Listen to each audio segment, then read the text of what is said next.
Welcome back. We've just completed part A, our single step income statement. Now we're going to do the exact same problem. I don't even need to change any of my labels here. It's all the same labels, but we're going to do a multiple step income statement. And this resembles what I would have taught if you watch my intro accounting videos, the multiple step income statement. I'm just going to move my single step one to the side. We'll maybe refer to it a little bit later.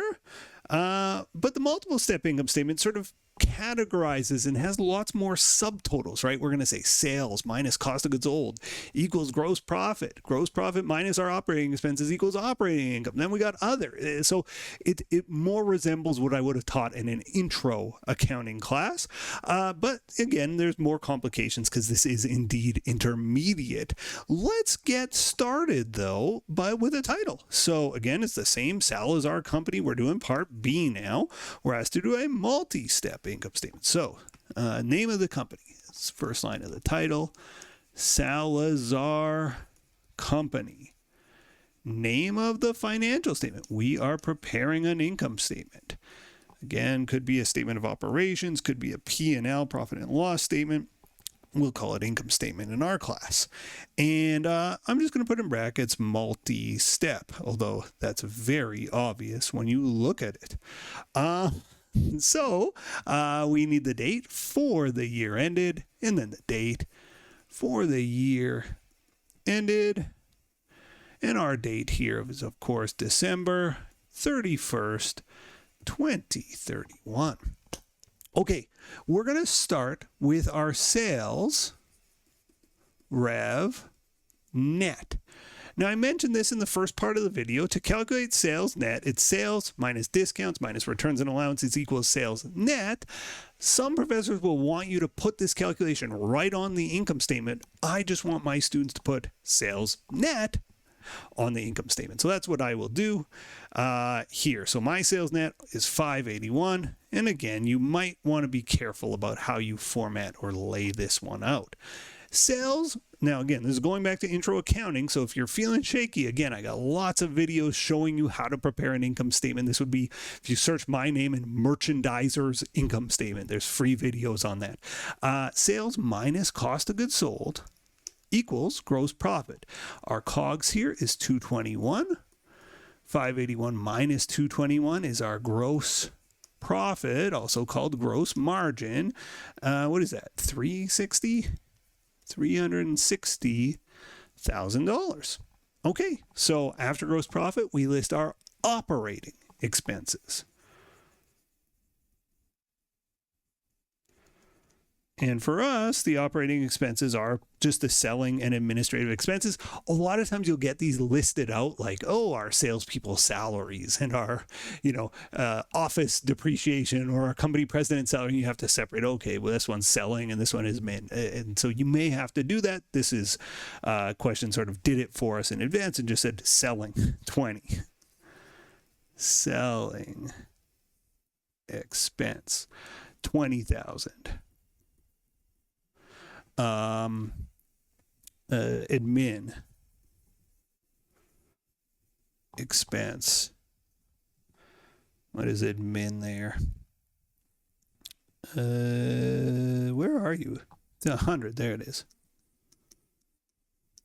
So the total selling and admin is 120. Sometimes I'm just thinking about format wise. I actually will generally put my sales and COGS in the totals column. They're sort of key enough numbers. I looked at that. That looks a little funky there. So sales minus COGS is gross profit. Then we get our total operating expenses here.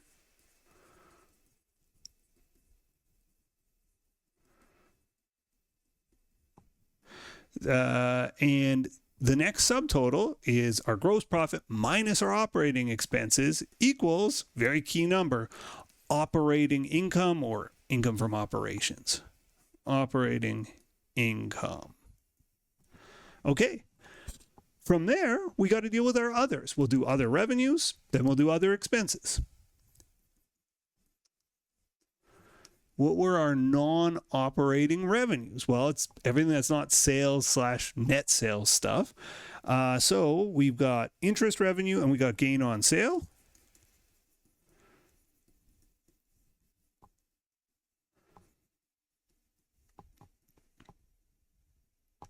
Our interest revenue is $5,000. Our gain on sale of equipment, $10,000. So our total other revenues is $15,000.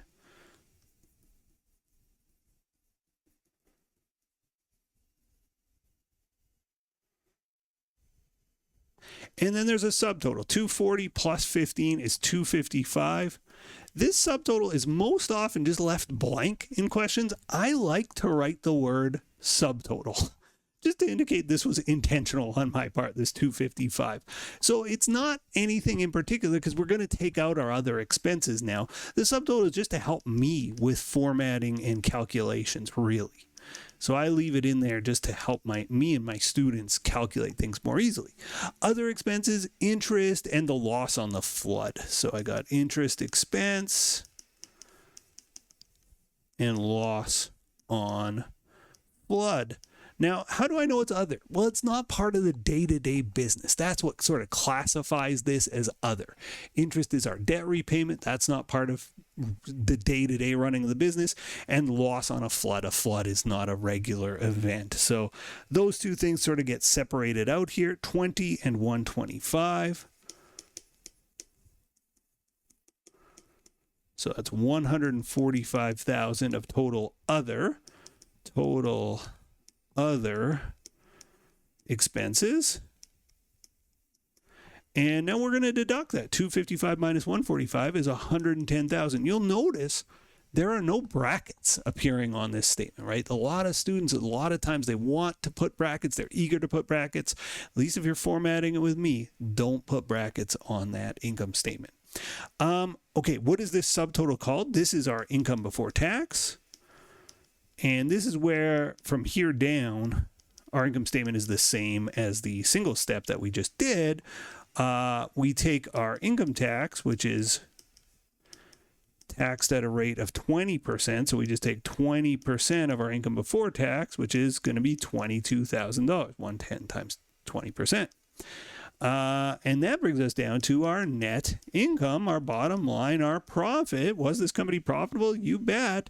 They made $88,000. Double underline, dollar sign at the top of each column, dollar sign beside anything double underlined. And there we have a beautiful income statement. Now, we can't say a lot of things. We can't say, is this a good year or a bad year? Making 88 grand in profit sounds great to me, but if you're a shareholder in Microsoft, it would sound terrible to you. That'd be awful. They want to make billions. So, it's just going to depend on the person / the company, whether 88 grand is good or not. Now, we do have to say the earnings per share, the calculation remains the same. That's why I left it on the screen. Net income is still 88,000. Doesn't matter if you did a single step or a multi-step. The net income is the net income. The sales net is the sales net. It's just all the subtotals in between, I think, provide useful information, which is why we do, or more commonly we'll do the multi-step. But net income is the same. There's no change in preferred dividends. There's still no preferred dividends. And the number of shares outstanding is the same. So it's still 88 minus 0 divided by 20 is $4.40 per share. So earnings per share, and this goes on the bottom of the income statement, $4.40. Okay, I want to put these two side by side so you can sort of see the answer all in one spot, and so we can discuss the merits and demerits of both of these, the single step versus the multi-step. Eyeballing it, I think you can see the single step. The main advantage is it's simpler. List your revenues, list your expenses, revenues minus expenses, tells you how much money you made. The benefit of the multi-step is it really does try to break it down, particularly this operating income subtotal and this one. I've been on the board of a lot of retail stores, and we obsess over the gross profit. Well, there's no gross profit presented in the single step income statement, so we would just have to do it ourselves. And so remember what the goal here is in accounting, to provide useful information, and most financial statement users will find this one more useful than this one, and so that's why this one's more popular, the multi-step income statement. So we'll do more practice with the multi-step in our course than we will do with the single step. Single step is simpler. I think the multi-step, though, is more useful, provides valuable information. And what are we doing as accountants after all? We're trying to provide valuable information. And I hope this video was valuable information for you. As always, thank you so much for watching, and I'll see you in the next video. Bye-bye. The next video in our series is right up here, and if you want a supercut of all of the videos in this series, that's the one down below.